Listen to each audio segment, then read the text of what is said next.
삼국지 해석 31편 유비와 조조, 누가 더 좋은 리더였을까? 삼국지를 읽다 보면 가장 많이 비교되는 두 사람이 있습니다. 바로 유비와 조조입니다. 유비는 사람을 품는 리더로 기억됩니다.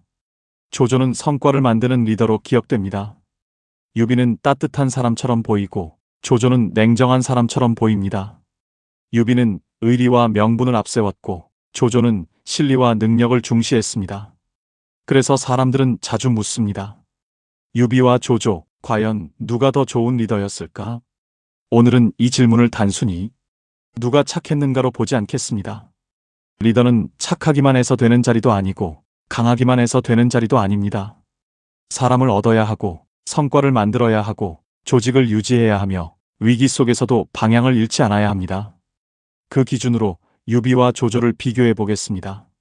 먼저 유비부터 보겠습니다. 유비는 시작이 약했습니다. 조조처럼 강한 기반을 가진 것도 아니었고 손권처럼 물려받은 땅이 있었던 것도 아닙니다. 유비는 오랫동안 떠돌았습니다. 이 사람에게 의지했다가 떠나고 저 사람에게 몸을 맡겼다가 다시 밀려나고 여러 번 패하고 도망쳤습니다.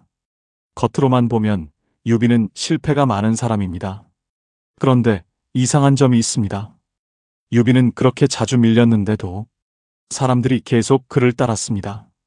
관우와 장비는 끝까지 유비를 따랐고 조은도 유비 곁을 지켰고 제갈량도 결국 유비를 선택했습니다. 왜 그랬을까요?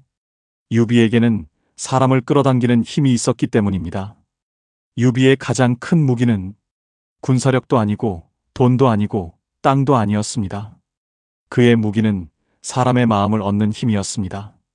유비는 사람을 쉽게 버리지 않았습니다. 백성들을 아꼈고 부하들을 가족처럼 대하려 했고 자신이 약한 처지에 있어도 명분을 놓지 않았습니다. 장판파에서도 그렇습니다.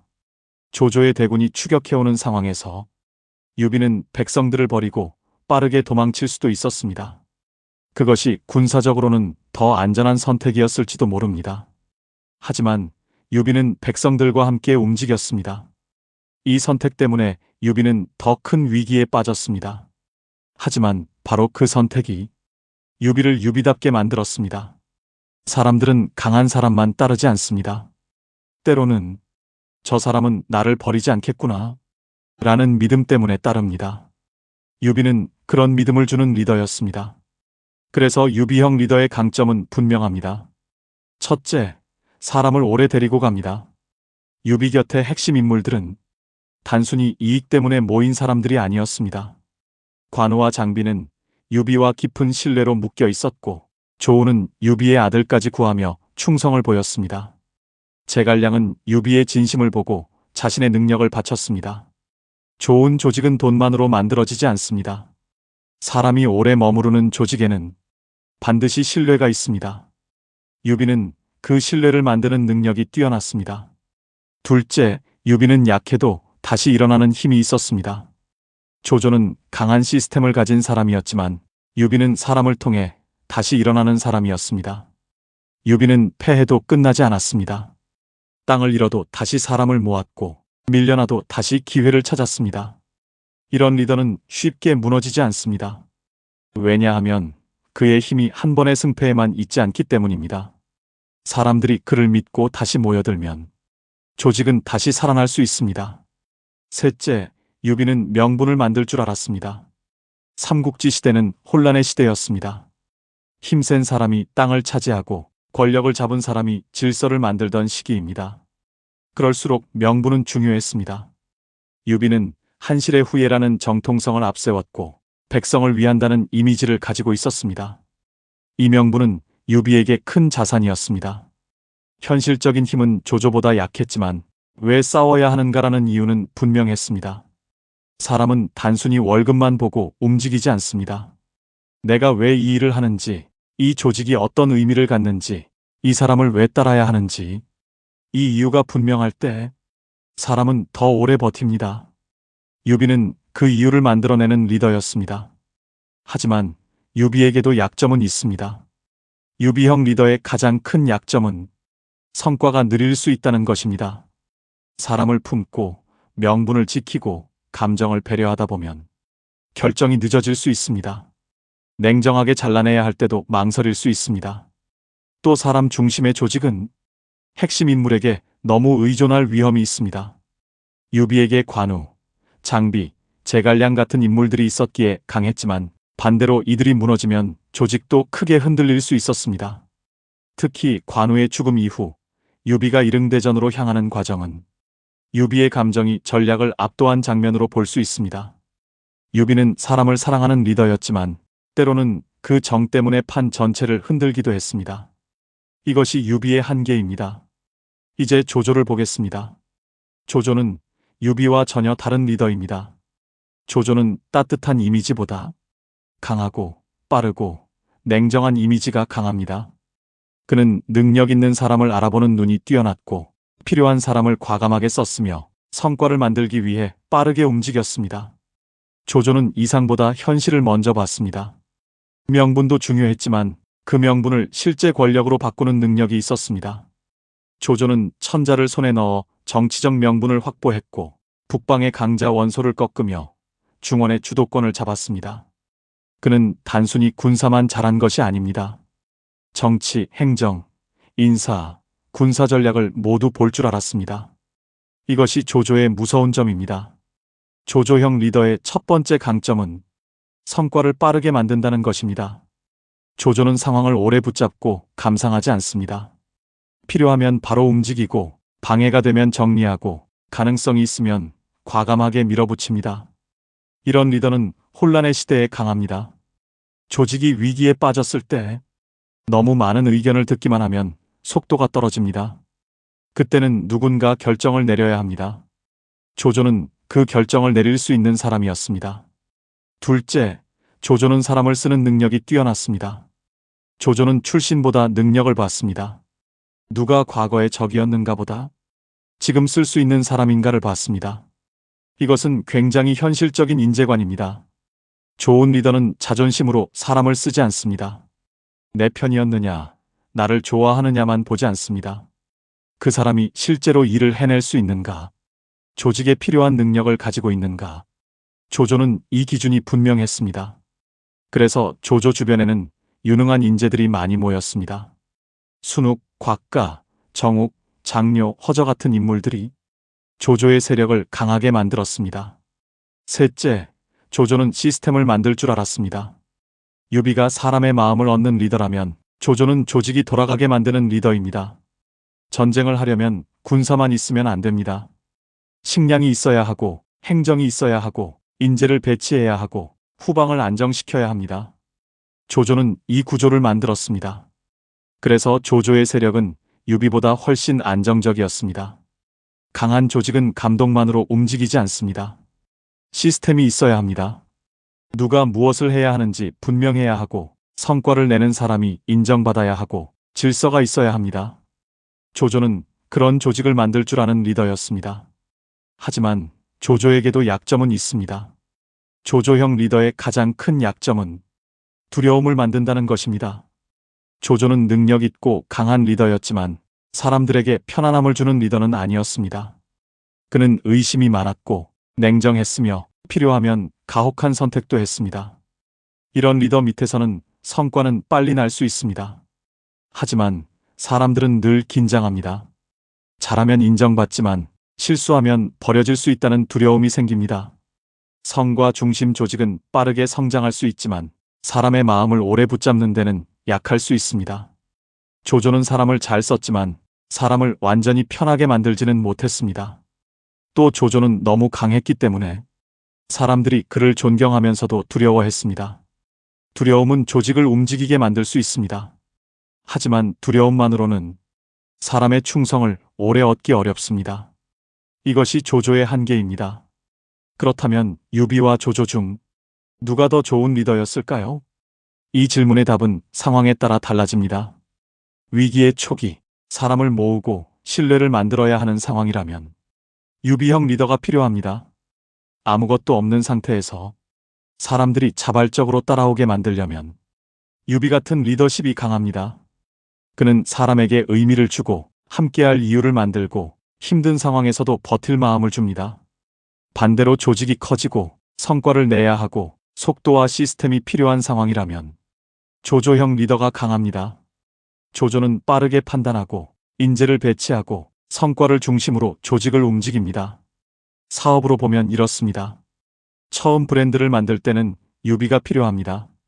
사람들이 왜 이 브랜드를 좋아해야 하는지, 왜 이 공간에 와야 하는지, 왜 이 사람과 함께 해야 하는지를 만들어야 합니다. 하지만 브랜드가 성장하고 매출을 내야 할 때는 조조가 필요합니다. 상품 구조, 인력 배치, 매출 시스템, 실행 속도, 숫자 관리가 필요합니다. 유비만 있으면 따뜻하지만 느릴 수 있습니다. 조조만 있으면 빠르지만 차가울 수 있습니다. 진짜 좋은 리더는 유비의 마음과 조조의 실행력을 함께 가져야 합니다. 사람을 품되 성과를 놓치지 않아야 합니다. 명분을 세우되 숫자를 봐야 합니다.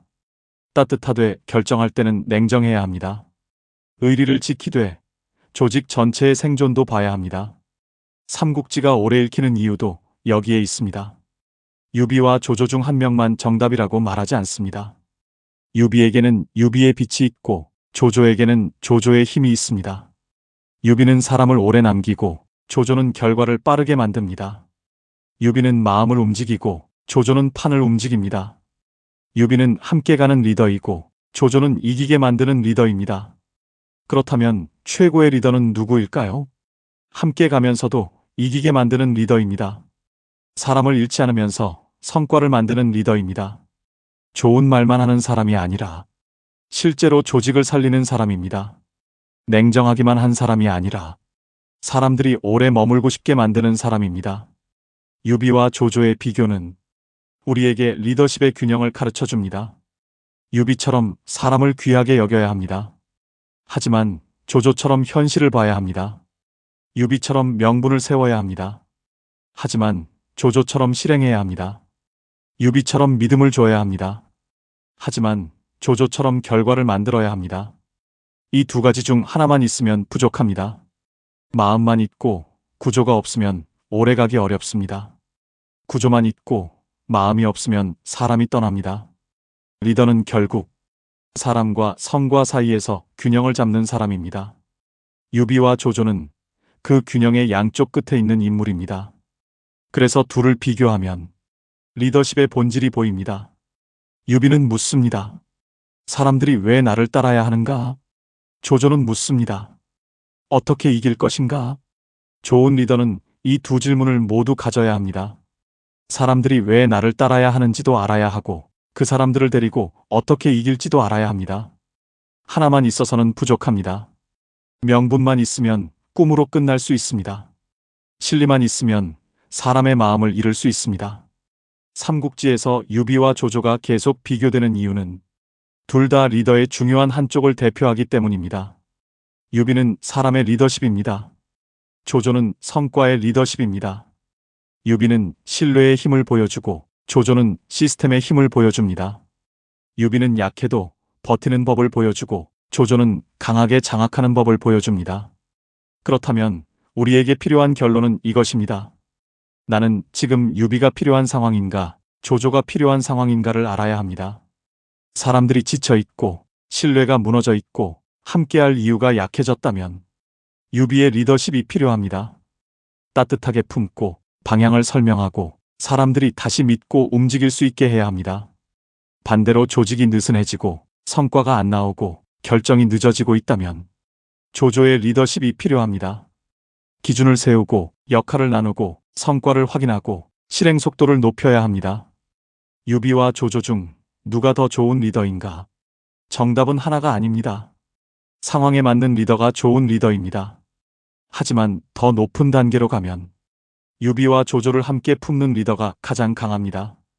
사람에게는 유비처럼, 일에는 조조처럼, 마음은 따뜻하게, 판단은 냉정하게, 명분은 크게, 실행은 빠르게. 이것이 삼국지에서 배우는 리더십의 핵심입니다. 오늘 이야기를 정리해 보겠습니다. 유비는 사람을 얻는 리더였습니다. 그는 약했지만 사람들이 따랐습니다. 많이 패했지만 다시 일어났습니다. 군사력은 부족했지만 명분과 신뢰가 있었습니다. 조조는 성과를 만드는 리더였습니다.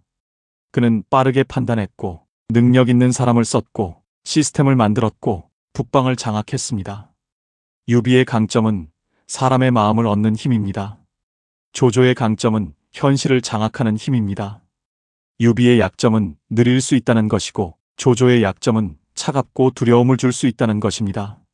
그래서 좋은 리더는 유비의 따뜻함과 조조의 냉정함을 함께 배워야 합니다. 사람을 품되 성과를 만들어야 합니다.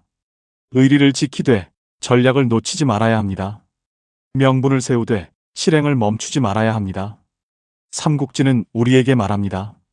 사람만 좋아도 부족하고 일만 잘해도 부족하다.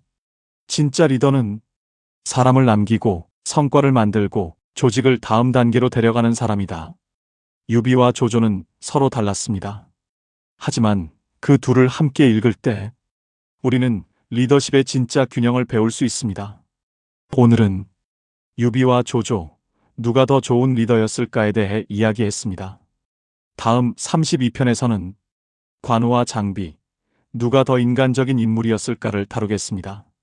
의리의 상징 관우와 뜨거운 충정의 장비, 두 사람은 유비를 끝까지 따른 인물이지만 성격과 방식은 전혀 달랐습니다.